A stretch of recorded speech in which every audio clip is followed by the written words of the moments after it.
Hello guys, welcome to judiciary point. मैं हूं आपकी एजुकेटर मंजरी सिंह।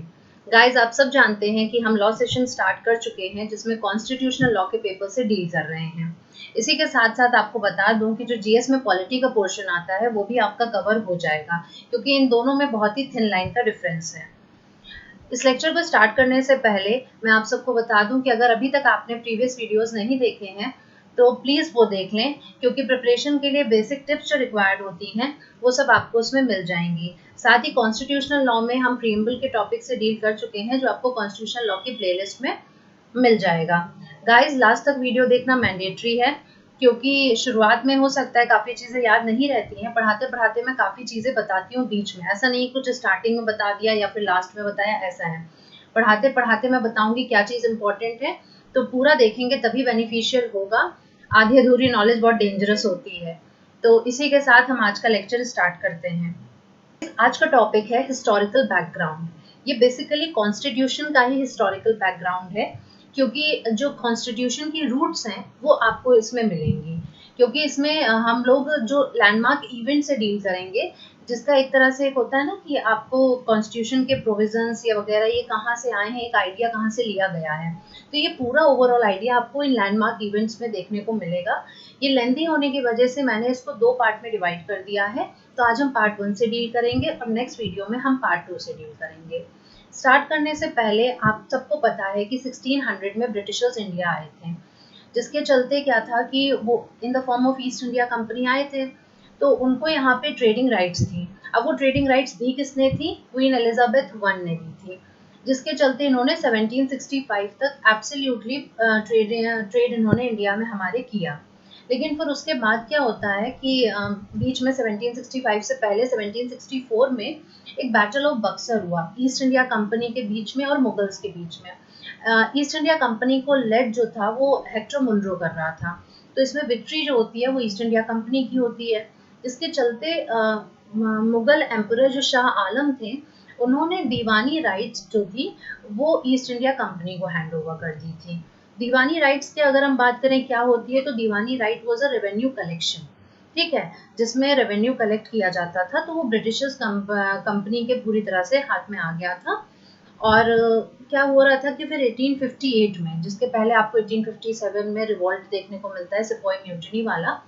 तो इसमें क्या हुआ कि ब्रिटिश क्राउन ने पूरी तरह से रिस्पॉन्सिबिलिटी अज्यूम कर ली कि हम इंडिया के ऊपर रूल करेंगे। फिर होता है कि बाद में 15 अगस्त 1947 तक इन्होंने ऐसा किया, जब तक कि इस दिन हम लोगों को इंडिपेंडेंस नहीं मिल गई।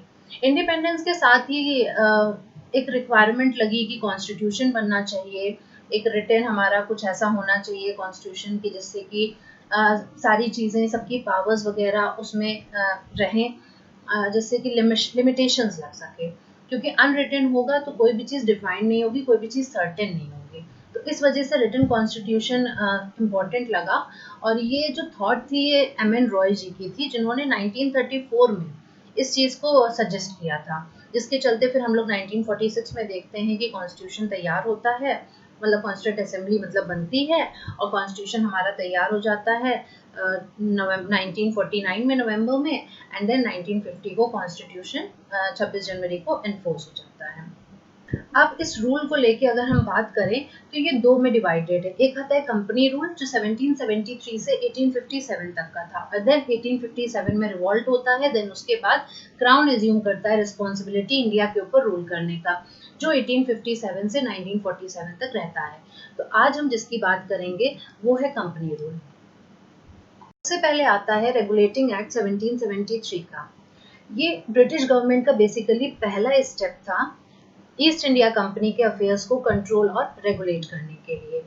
साथ ही क्या हुआ कि जो गवर्नर ऑफ बंगाल थे उनको यहाँ पे designation governor general of Bengal दे दिया गया, जिसके चलते जो पहले बनते हैं गवर्नर जनरल ऑफ बंगाल वो लॉर्ड वॉरेन हेस्टिंग्स बनते हैं। साथ ही क्या हुआ कि क्योंकि बॉम्बे, मद्रास और जो वो था बंगाल था, ये तीनों तो इंडिपेंडेंटली काम करते थे, ये तीनों एक ही लेवल पे थे। लेकिन जब गवर्नर जनरल ऑफ बंगाल को गवर्नर जनरल ऑफ बंगाल बना दिया गया, तो उसके चलते क्या हुआ, जो बॉम्बे और मद्रास के जो गवर्नर्स थे वो उसके सबॉर्डिनेट पोजीशन में आ गए। अच्छा, साथ ही एक और चीज़ क्या हुई थी कि हमारा सुप्रीम कोर्ट जो था वहाँ पे वो इस्टेब्लिश हो गया था फोर्ट विलियम्स कैलकाटा में एज द एपेक्स कोर्ट 1774 में। एक और चीज़ जो हमको देखने को मिलती है वो ये था कि गवर्नर जनरल काउंसिल, क्योंकि भाई गवर्नर जनरल हो गया है, जैसे हमारे यहाँ प्राइम मिनिस्टर हैं, देन उनकी एक काउंसिल होती है ना, काउंसिल ऑफ मिनिस्टर्स होते हैं, तो उसी तरीके से गवर्नर जनरल काउंसिल एक इस्टेब्लिश होती है जिसमें 4 मेंबर्स होते थे। कितने मेंबर्स होते थे? 4। और साथ ही कोर्ट ऑफ डायरेक्टर्स ये इस्टेब्लिश करे गए हैं, जिसमें क्या था कि इनको ब्रिटिशर्स को रिपोर्ट करना था about the revenue and the civil affairs of the India, जो भी वहाँ पे चल रहा है। अच्छा, लॉर्ड वॉरेन हास्टिंग्स की आप फोटो देख सकते हैं साइड में। फिर हम आगे चलते हैं नेक्स्ट एक्ट पर, वो है पिट्स इंडिया एक्ट 1784 का। 1784 वाला जो पिट्स इंडिया एक्ट था, ये एक तरह से लाया गया था जो भी रेगुलेटिंग एक्ट के ड्रॉबैक्स थे ना, उसको दूर करने के लिए। तो और इसको पास किसने किया था? इसको ब्रिटिश के प्राइम मिनिस्टर विलियम पिट ने ब्रिटिश पार्लियामेंट में पास किया था। ये आप इनकी फोटो देख सकते हैं। इसमें था क्या कि ब्रिटिश गवर्नमेंट के डायरेक्ट कंट्रोल में इंडियन अफेयर्स को रख दिया गया था, और इसी के साथ साथ एक डुअल गवर्नमेंट का सिस्टम इस्टेब्लिश किया था, जिसमें पहले हमने पिछले वाले में बात करी क्या था, रेगुलेटिंग एक्ट में कोर्ट ऑफ डायरेक्टर्स थे। अब यहाँ पर उनके साथ साथ बोर्ड ऑफ कंट्रोल भी था, लेकिन बोर्ड ऑफ कंट्रोल को उन्होंने सुपीरियर पोजीशन दी। दोनों में डिफरेंस क्या था कि कोर्ट ऑफ डायरेक्टर्स जो थे वो मेनली कमर्शियल अफेयर से डील कर रहे थे। जो कोर्ट ऑफ डायरेक्टर्स थे ये कमर्शियल अफेयर से डील कर रहे थे ये, और जो बोर्ड ऑफ कंट्रोल था ये मैनेज कर रहे थे पॉलिटिकल अफेयर्स को। पॉलिटिकल अफेयर्स साथ ही साथ क्या थे, ये सिविल के, मिलिट्री के और रेवेन्यू अफेयर्स को भी ये देखते थे। इतना था पिट्स इंडिया एक्ट में। चार्टर एक्ट 1813 ये इतना इम्पोर्टेंट है नहीं, बट फिर भी जो इम्पोर्टेंट पॉइंट इसका है ये एक ये वाला आ जाता है कि यहाँ पर कंपनी का जो मतलब मोनोपोली थी ट्रेड करने की वो एबॉलिश होने लग गई थी, लेकिन 2 चीज़ों को छोड़कर, एक तो टी में और एक चाइना के साथ ट्रेड करने में। मतलब जो टी ट्रेड था उसमें पूरी पूरी मोनोपोली ईस्ट इंडिया कंपनी की थी, और अगर चाइना से वो ट्रेड करे तो, और बाकी मैटर्स में उनकी मोनोपोली खत्म हो चुकी थी।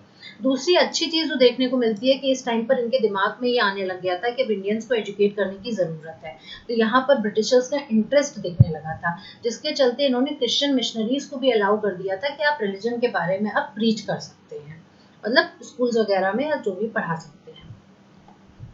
चार्टर एक्ट 1833 की अगर हम बात करें तो यहाँ पर फिर एक नया चीज़ देखने को मिलती है जो हमारे पहले में रेगुलेटिंग एक्ट में हुई थी, कि वहाँ पे गवर्नर जनरल को गवर्नर जनरल ऑफ बंगाल, जो गवर्नर था बंगाल का, उसको गवर्नर जनरल ऑफ बंगाल बनाया गया। अब यहाँ पर गवर्नर जनरल ऑफ बंगाल को governor general of India designate कर दिया जाता है, जो बनता है हमारा सबसे पहले लॉर्ड विलियम बेंटिंग बनते हैं। ये है फोटो इनकी। अच्छा, दूसरी चीज़ जो थी कि अभी तक जो जितने भी लॉज वगैरह बन रहे थे प्रीवियस एक्ट्स के अंडर, उनको रेगुलेशंस कहा जाता था, लेकिन अब क्या होने लगा, अब उनको एक्ट्स का नाम दिया गया, जैसे कि आज की डेट में हम लोग पढ़ते हैं ना, वही चीज़ हुई, अब उनको एक्ट्स कहा जा रहा था। साथ ही एक लॉ मेंबर का इंक्लूजन किया गया गवर्नर जनरल काउंसिल में। उन्होंने कहा भाई काउंसिल है, उसमें लॉज को लेके अगर कुछ भी बातचीत करी जा रही है तो उसके लिए एक लॉ मेंबर का होना ज़रूरी है, और उन्होंने कहा जितने भी इंडियन लॉज हैं उनको कोडिफाई कर दिया जाए। ठीक है, मतलब रिटेन होने चाहिए, जिससे कि स्पेसिफिकली कभी भी डील करना हो तो हमारे पास एक कोडिफाइड लॉ हो समझने के लिए। अच्छा, अब ये जो लॉ मेंबर की बात कर रहे हैं कि कौन सा, अगर पहला लॉ मेंबर कहा जाए गवर्नर जनरल काउंसिल में कौन था, अगर आप लोगों को पता है तो इसका आंसर आप लोग कमेंट बॉक्स में लिखिए, बाकी मैं इसका आंसर बाद में बताऊंगी। ठीक है, जल्दी से जिसको जिसको आंसर पता है वो कमेंट बॉक्स में आंसर इसका लिखिए कि पहला law member governor general council में कौन था। अब क्या हुआ कि जो गवर्नर जनरल ऑफ इंडिया आए, इसके चलते जो गवर्नर्स ऑफ बॉम्बे और मद्रास थे उनकी सारी लेजिस्लेटिव पावर्स उनसे ले जाने लगी, क्योंकि अभी तक जो एक्सरसाइज कर रहे थे अब वो सब किसको दे दिया गया, वो गवर्नर जनरल ऑफ इंडिया को दे दिया गया, वो सब कुछ हैंडल कर रहे थे। फिर यहाँ पे क्या होता है कि जो ईस्ट इंडिया कंपनी थी अब उसकी मोनोपोली यहाँ पे पूरी तरह एबॉलिश हो गई, मतलब वो कुछ भी इनके पास ट्रेड करने के लिए नहीं था जिसमें वो अकेले एक्सरसाइज कर सके। साथ ही ये भी था कि उनकी मतलब जो, क्योंकि एबॉलिश हो गया तो East India company as a commercial body भी काम करना बंद कर चुकी थी। अच्छा, चार्टर एक्ट 1853 की अगर हम बात करें तो ये जो हमारा कंपनी रूल वाला है इसमें ये लास्ट आता है, और ये आपकी लास्ट सीरीज है जो कि पार्लियामेंट पास हुई थी, और ये कॉन्स्टिट्यूशनल लैंडमार्क है ये बहुत इंपॉर्टेंट है। किस किस रिस्पेक्ट में? पहला, जो हम लोग लेजिस्लेटिव और एग्जीक्यूटिव फंक्शंस जो थे ना वो सेपरेट कर दिए गए। एक तरह से आप कह सकते हैं हमारे सेपरेशन ऑफ पावर है ना, लेजिस्लेटिव, एग्जीक्यूटिव और जुडिशरी, एक तरह से ये उसी तरह से काम कर रहा था। तो लेजिस्लेटिव और एग्जीक्यूटिव फंक्शंस को यहाँ पे सेपरेट कर दिया गया था। साथ ही ये इम्पोर्टेंट है कि इन्होंने एक ओपन कंपटीशन का सिस्टम स्टार्ट कर दिया था सिविल सर्वेंट्स को रिक्रूट करने के लिए, जिसके लिए मैकॉले कमेटी बैठाई गई थी और ये कब अपॉइंट हुई थी? 1854 में अपॉइंट हुई थी। अब इसका एक क्वेश्चन मैं पूछ रही हूँ कि पहला इंडियन कौन था जो कि सिविल सर्विसेज एग्जाम में सेलेक्ट हुआ था? इसका आंसर आप लोगों को कमेंट बॉक्स में लिखना है। इसका आंसर मैं नहीं बताऊंगी। जिसको नहीं पता है वो कमेंट बॉक्स में लिखे, जिसको नहीं पता है वो गूगल करे और आंसर लिखे कमेंट बॉक्स में कि who was the first Indian to select in Indian civil services exam. Answer मुझे कमेंट बॉक्स में चाहिए।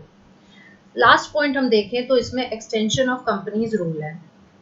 क्या हुआ इसमें? बेसिकली कि जो कंपनी थी, मतलब उसका इंग्लिश ईस्ट इंडिया कंपनी जो थी, तो उसका यहाँ पे हमें एक्सटेंशन देखने को मिलता है इस तरीके से कि बढ़ा तो दिया गया था, लेकिन उसके लिए कोई भी इन्होंने टाइम फिक्स नहीं करा था। पार्लियामेंट ने इसका एक्सटेंशन किया था और टाइम फिक्स नहीं किया, जिसके चलते हो क्या रहा था कि इनको एक तरह से पता चल रहा था कि क्या पता कभी भी हमको पार्लियामेंट टर्मिनेट कर सकती है, क्योंकि अगर एक टाइम पीरियड के लिए होता तो फिर उससे पहले वो इनको टर्मिनेट नहीं कर सकती थी, लेकिन उन्होंने इनको एक अनस्पेसिफाइड पीरियड के लिए रखा, जिससे कि ये समझ में आ रहा था कि इसको किसी भी टाइम जब पार्लियामेंट चाहेगी तो इनको टर्मिनेट कर सकती है।